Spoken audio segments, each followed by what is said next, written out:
حدیث مبارکہ ہے، تم اگر دوسروں کی بیویوں کے ساتھ پرہیزگاری کا معاملہ کرو گے، لوگ تمہاری عورتوں کے ساتھ پرہیزگاری کا معاملہ کریں گے۔ حدیث مبارکہ ہے۔ امام شافعی رحمۃ اللہ علیہ فرماتے تھے کہ زنا ایک ایسا گناہ ہے جو دین ہوتا ہے، جو قرض ہوتا ہے بندے کے اوپر۔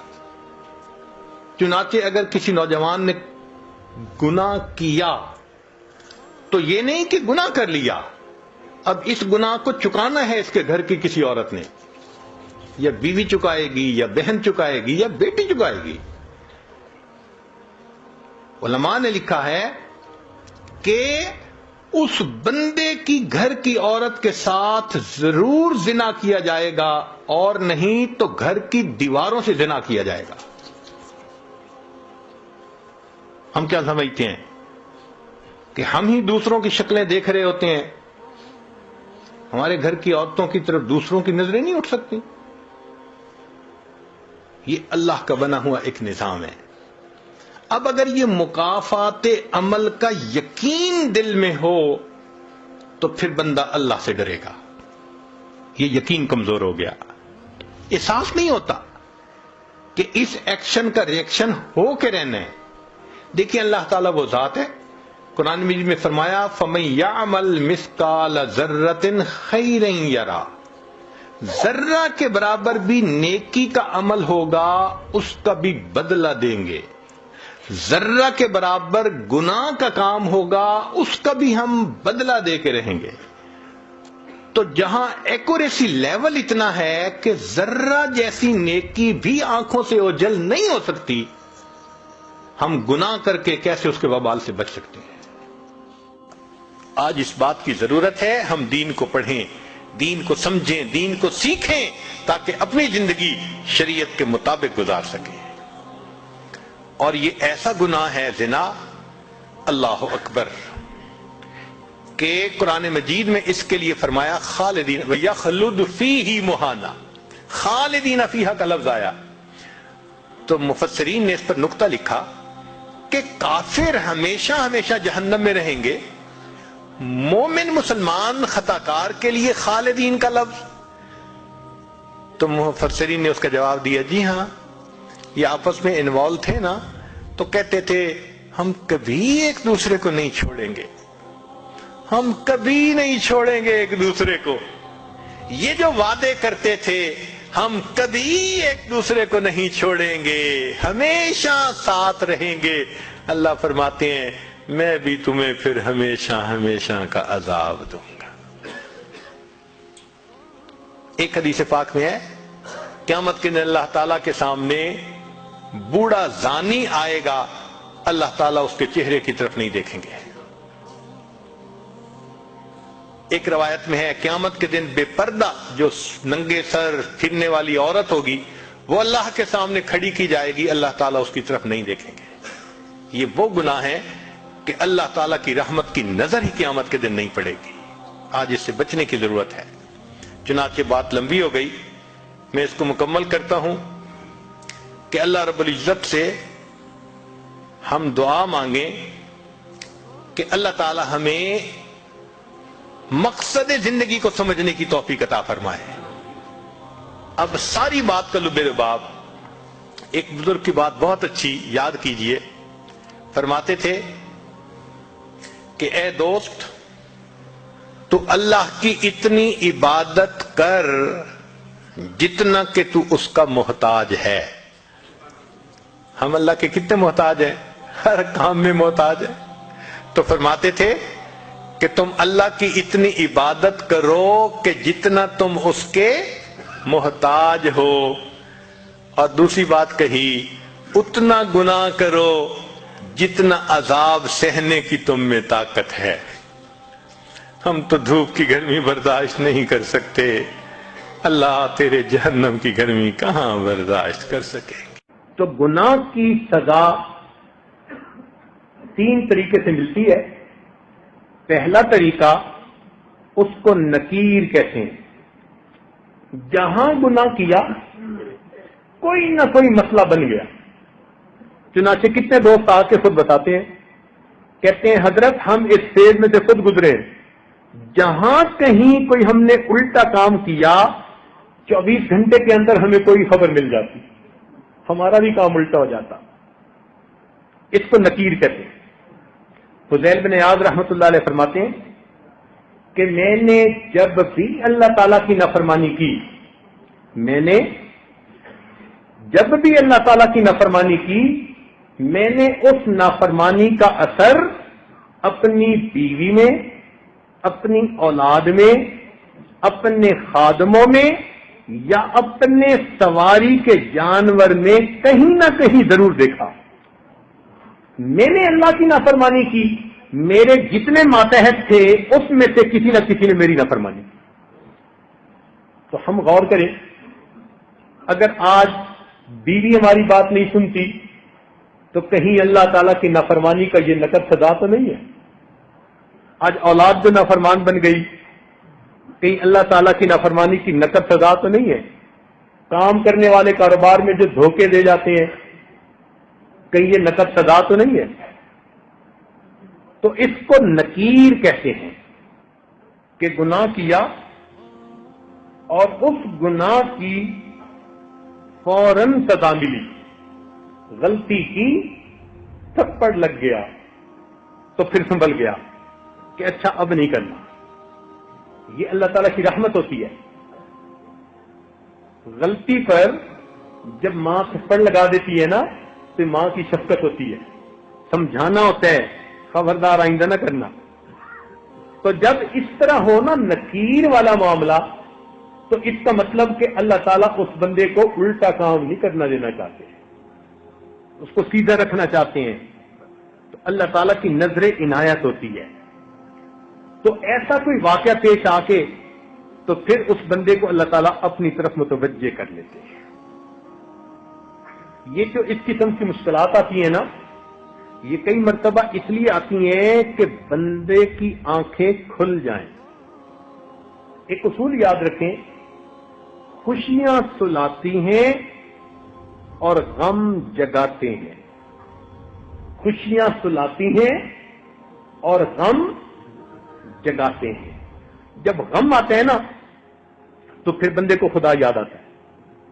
جو پہلے فرض نماز بھی نہیں پڑھتا تھا، اب وہ فرض پڑھنے کے بعد اشراق بھی پڑھ رہا ہے، اوابین بھی پڑھ رہا ہے. جس کو ایک صفحہ قرآن مجید کا تلاوت کی توفیق نہیں تھی، وہ آج بیٹھا ہوا سورہ یاسین بھی پڑھ رہا ہے، سورہ ملک بھی پڑھ رہا ہے، تغابن بھی پڑھ رہا ہے. لگتا ہے پورا قرآن پڑھ کے اٹھے گا. پوچھے کیا بنا؟ یار ایک پریشانی ہے، بس دعا کرو اللہ دور کر لے. تو پریشانی کئی مرتبہ بندے کی یاد دہانی کا سبب بن جاتی ہے. وہ پھر اللہ کے گھر آتا ہے، ریئلائز کرتا ہے، معافیاں مانگتا ہے، اللہ تعالیٰ اس پریشانی کو دور فرما دیتے ہیں. تو یہ بھی رحمت بن جاتی ہے. ایک اور صورت ہے پریشانی کی، اس کو کہتے ہیں تاخیر. تاخیر کا مطلب ہوتا ہے ڈیلے کر دینا. یہ پہلے سے بڑی سزا. وہ جو نقد تھپڑ لگتا تھا نا، یہ اس سے بڑی سزا. کہ اللہ تعالیٰ اس کو فوراً تھپڑ نہیں لگاتے، موقع دے دیتے ہیں، ڈھیل دے دیتے ہیں. اچھا تم کرتے ہو، کرتے پھرو، ہم بھی تمہارا بندوبست کریں گے. تو اللہ تعالیٰ اس کو موقع دیتے ہیں. پھر وہ بندہ زیادہ برائیوں میں دب جاتا ہے، گھس جاتا ہے. جب زیادہ برائیوں میں دھنس جاتا ہے پھر اللہ تعالیٰ کی اچانک پکڑ آ جاتی ہے. اور یہ پہلے سے بڑی سزا، بہت بڑی سزا. چنانچہ ایک عورت کا واقعہ، ان پڑھ تھی مگر زبان کی ذرا تیز بھی تھی. اللہ نے اسے بیٹا دیا. ایک دن کسی کام میں مشغول تھی اور وہ بیٹا پیچھے پیچھے پیچھے پیچھے. کچھ بچوں کو نا گودوں کا چسکا ہوتا ہے، ہر وقت کی گود میں رہتے ہیں.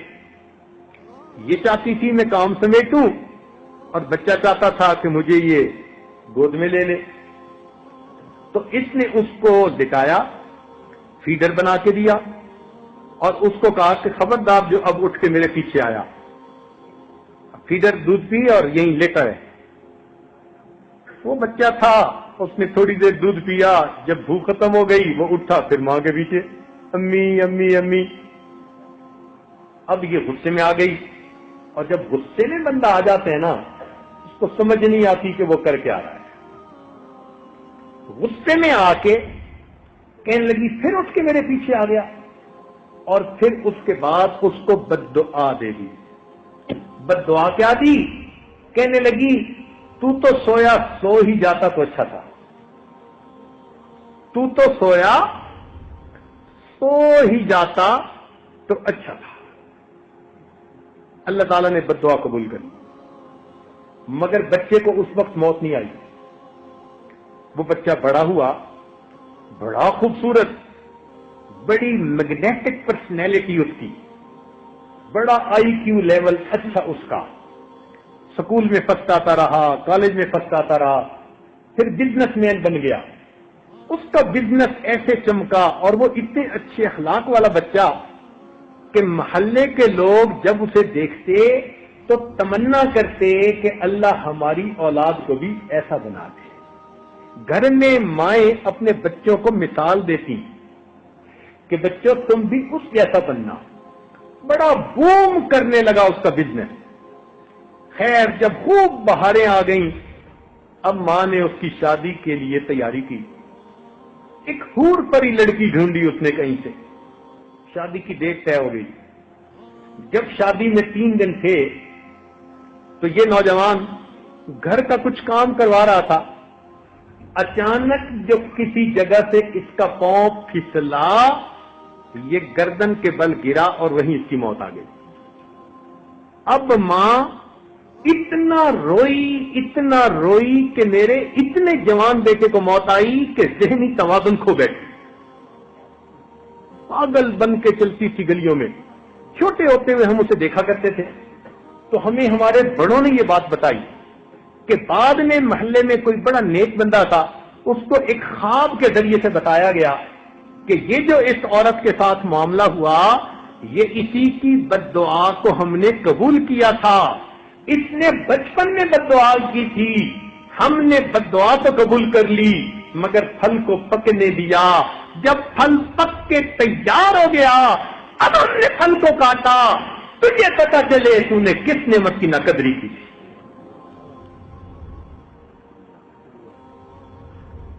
کتنی بہنیں ہیں جو اپنے بھائیوں کو بد دعا دیتی ہیں، کتنی مائیں ہیں اپنے بیٹوں کو بد دعا دیتی ہیں، کتنی بیویاں ہیں اپنے خاندوں کو بد دعا دیتی ہیں، پھر بعد میں بیٹھ کے روتی ہیں۔ تو کیا پتا ہماری ہی بد دعا جو کبھی غصے میں کی تھی، آج جا کے اس کا اثر ظاہر ہوا۔ تو اس کو پہلے سے بڑی سزا ہوتی ہے، اس کو کہتے ہیں تاخیر۔ اللہ تعالیٰ تاخیر کر دیتا ہے، ڈیلے کر دیتے ہیں۔ قرآن مجید میں اللہ تعالیٰ فرماتے ہیں فَلَمَّا نَسُوا مَا ذُكِّرُوا بِهِ فَتَحْنَا عَلَيْهِمْ أَبْوَابَ كُلِّ شَيْءٍ، کہ جب وہ لوگ بھول گئے جو ان کو نصیحت کی گئی تو ہم نے ان پر ہر چیز کے دروازوں کو کھول دیا۔ خوب عیش کریں جو چاہتے ہیں،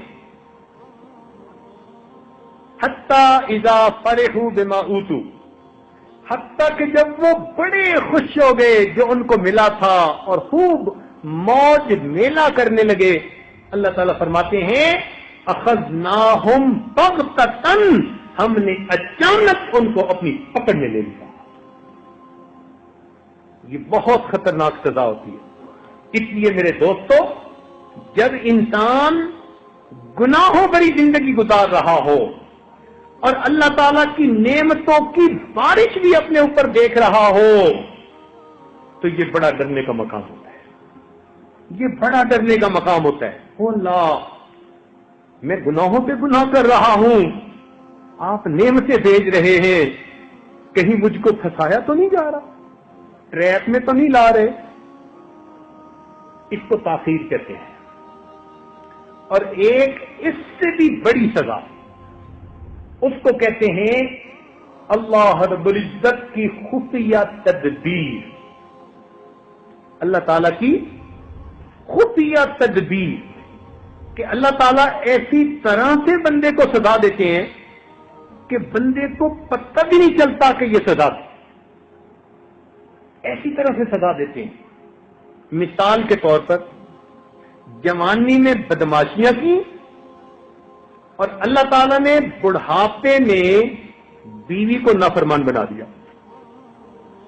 جب اولاد جوان ہو اور ماں کا ساتھ دے رہی ہو اور اس وقت بیوی اپنے خاوند کی نافرمان ہو جائے تو جتنا بڑھاپا اس بندے کا خراب ہوتا ہے وہ اپنی کیفیت کسی کو بتا بھی نہیں سکتا۔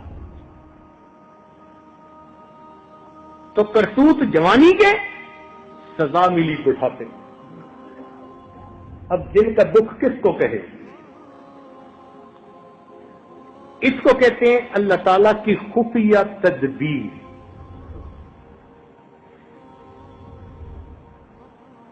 کوئی بیماری ایسی دے دی، نعمتوں سے محروم کر دیا۔ چنانچہ ایک عورت نے خط لکھا کہ حضرت 7 سال ہو گئے، میں قسم قسم کے کھانے بناتی ہوں اور گھر میں آئے ہوئے مہمانوں کے لیے دسترخوان پہ لگاتی ہوں، لیکن خود السر کی مریضہ ہوں۔